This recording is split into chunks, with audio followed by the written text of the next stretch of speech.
कुछ समय बाद यीशु ने गलील झील पार की, जिसे तिबिरियास झील भी कहते हैं। बहुत से लोग उना के पीछे पीछे चल रहे थे, क्योंकि उन्होंने यीशु को बीमारों को चंगा करते हुए बहुत से चमत्कार करते देखा था। मैं एक पहाड़ी पर चढ़ गया और अपने चेलों के साथ वहां बैठ गया।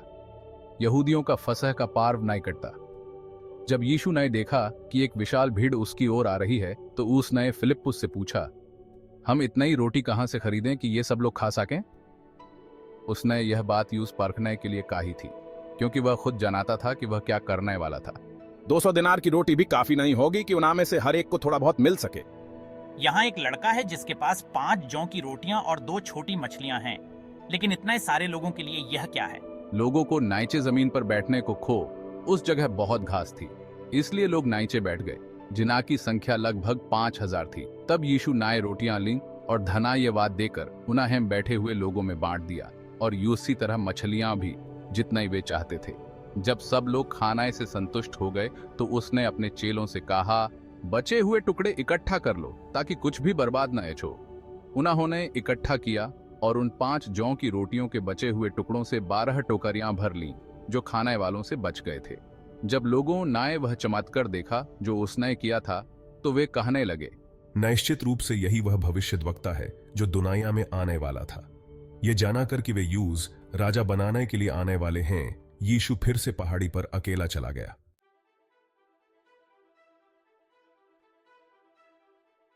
शाम होने पर उसके चेले झील पर उतरे।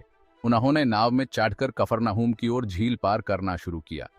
अंधेरा हो गया था और यीशु अभी तक उन्हा के पास नहीं आया था। एक तेज हवा चल रही थी और झील उफान पर थी। जब उन्होंने लगभग 3 या 4 मील नाव खेली थी, तो उन्होंने यीशु को झील पर चलते हुए नाव के पास आते देखा और वे डर गए। यह मैं हूं, तारोमैट। तब उन्होंने यूज नाव में चढ़ाना चाहा और तुरंत नाव उस जमीन पर पहुंच गई जहां वे जा रहे थे।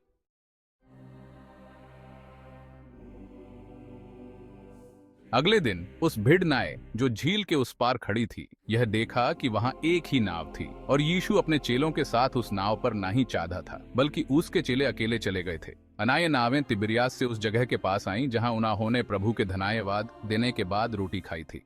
इसलिए जब भीड़ ने देखा कि यीशु वहां नहीं है और न ही उसके चेले, तो वे नावों पर चढ़ गए और यीशु की तलाश में कफरनहूम गए।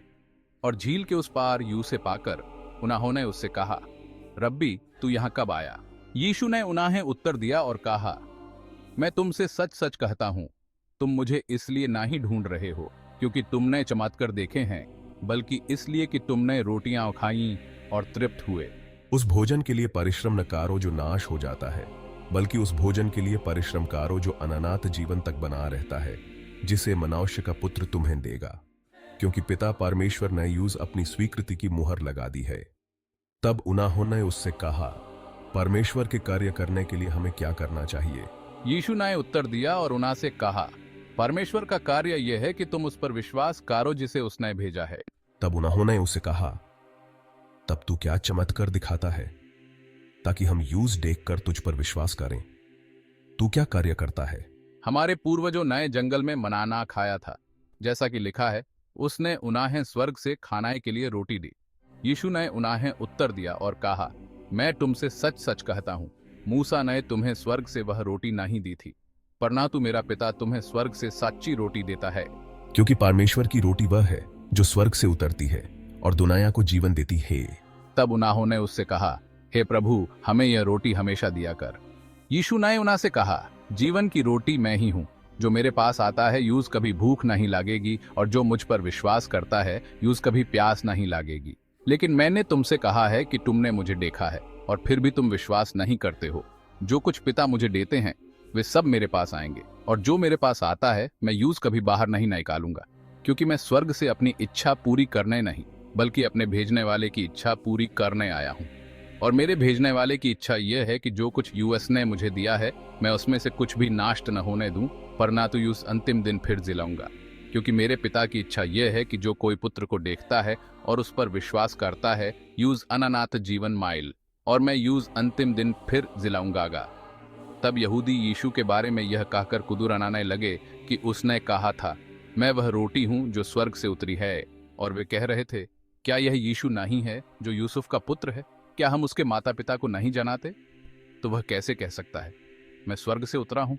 यीशु ने उत्तर दिया और उनसे कहा, अपने ऐप में कुदुराना बंद करो। कोई भी मेरे पास नहीं आ सकता जब तक पिता जिसने मुझे भेजा है यूज खींच न ले, और मैं यूज अंतिम दिन फिर जिलाऊंगा। भविष्य वक्ताओं में लिखा है, और वे सब परमेश्वर द्वारा सिखाए जाएंगे। जो कोई पिता से सुनाता और सीखता है वह मेरे पास आता है। ऐसा नहीं है कि किसी नए पिता को देखा है, सिवाय उसके जो परमेश्वर की ओर से है, उस नए पिता को देखा है। मैं तुमसे सच सच कहता हूं, जो कोई विश्वास करता है उसके पास अनंत जीवन है। जीवन की रोटी मैं ही हूं। तुम्हारे पूर्वजों नए जंगल में मनाना खाया और मर गए। यह वह रोटी है जो स्वर्ग से उतरती है, जिससे कोई खाने पर मर न जाए। मैं वह जीवित रोटी हूं जो स्वर्ग से उतरी है। यदि कोई इस रोटी में से खाएगा तो वह हमेशा के लिए जीवित रहेगा, और वह रोटी जो मैं दुनिया के जीवन के लिए दूंगा मेरा शरीर है।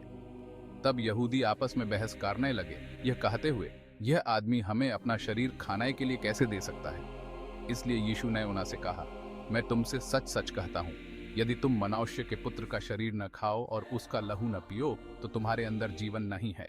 जो कोई मेरा शरीर खाता है और मेरा लहू पीता है उसके पास अनंत जीवन है, और मैं यूज अंतिम दिन फिर जिलाऊंगा, क्योंकि मेरा शरीर सच्चा भोजन है और मेरा लहू सच्चा पेय है। जो कोई मेरा शरीर खाता है और मेरा लहू पीता है वह मुझ में बना रहता है और मैं उसमें। जिस प्रकार जीवित पिता ने मुझे भेजा है और मैं पिता के कारण जीवित हूँ, उसी प्रकार जो कोई मुझे खाएगा वह भी मेरे कारण जीवित रहेगा। ये वह रोटी है जो स्वर्ग से उतरी है। ये तुम्हारे पूर्वजों की तरह नहीं है जिन्होंने खाया और मर गए। जो कोई इस रोटी में से खाएगा वह हमेशा के लिए जीवित रहेगा। उसने ये बातें कफरनाहूम की सभा स्थल में उपदेश देते समय कही थीं।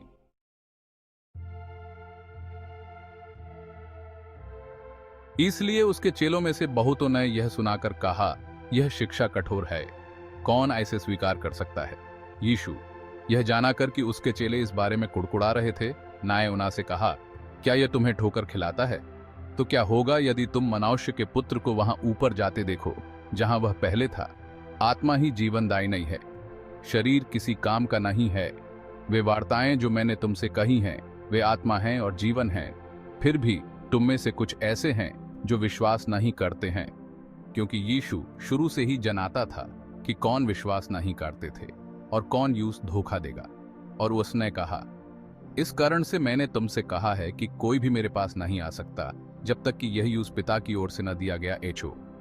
इस पर उसके चेलों में से बहुत से पीछे हट गए और उसके साथ और ना ही छाले। तब यीशु ने 12 से कहा, क्या तुम भी चले जाना चाहते हो? शमौन पतरस ने यूसे उत्तर दिया, हे प्रभु, हम किसके पास जाएं? अनंत जीवन की बातें तो तेरे पास हैं। हमने विश्वास किया है और जान गए हैं कि परमेश्वर का पवित्र जन तू ही है। यीशु ने उन्हें उत्तर दिया, क्या मैंने तुम 12 को नहीं चुना था? फिर भी तुम में से एक शैतान है। वह यहूदा शमौन इस्करियोती के बारे में कह रहा था, क्योंकि यही वह था जो 12 में से एक होने पर भी यूं धोखा देने वाला था।